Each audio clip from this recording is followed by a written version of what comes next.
বাঙালির হাঁড়িতে আপনাদের সবাইকে স্বাগতম। আজ আমি আপনাদের এগ চিলি পাস্তা করে দেখাবো।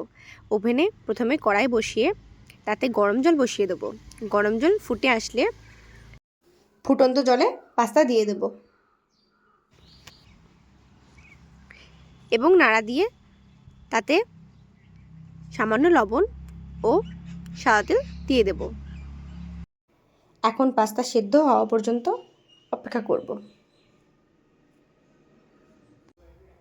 ঢাকনাটি খুলে নেব। পাস্তাগুলো ঠিকভাবে সেদ্ধ হয়ে গেছে। এবার আমি এগুলো জল ঝরিয়ে নেব। কড়াই গরম করে তাতে আবারও সাদা তেল দিয়ে তেল গরম করে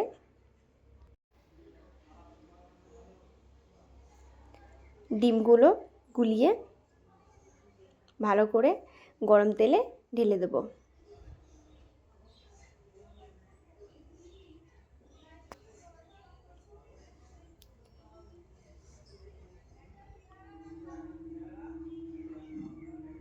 ডিমটি ভালো করে নাড়া দিয়ে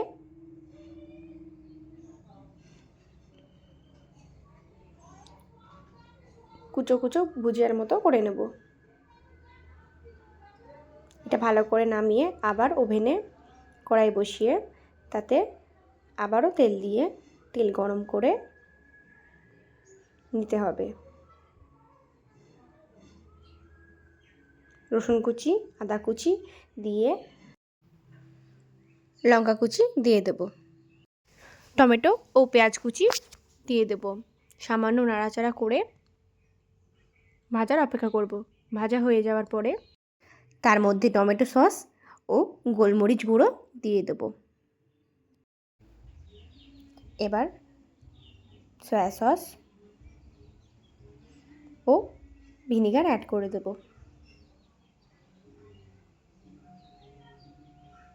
ভালো করে নাড়াচাড়া দিয়ে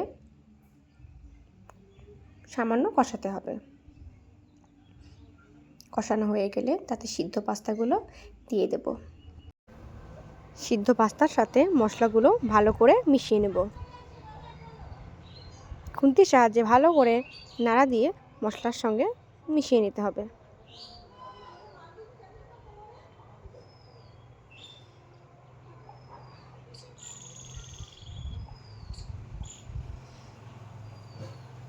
তারপর ভেজে রাখা ডিমের ভুজিয়াটা দিয়ে দেব। আবারও ভালো করে মিশিয়ে নিতে হবে।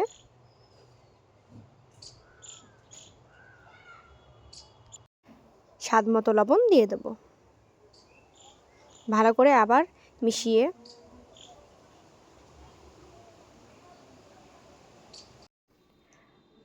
পাস্তা ভাজার পরে তার মধ্যে ঘরের বানানো একটি স্পেশাল মশলা দিয়ে দিলাম ও সামান্য বাটার দিয়ে দেব এবং ভালো করে নাড়াচাড়া করে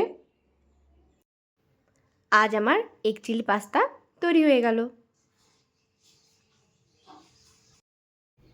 আপনাদের এই এগ চিলি পাস্তা রেসিপিটি কেমন লাগলো আমায় কমেন্টে জানাবেন।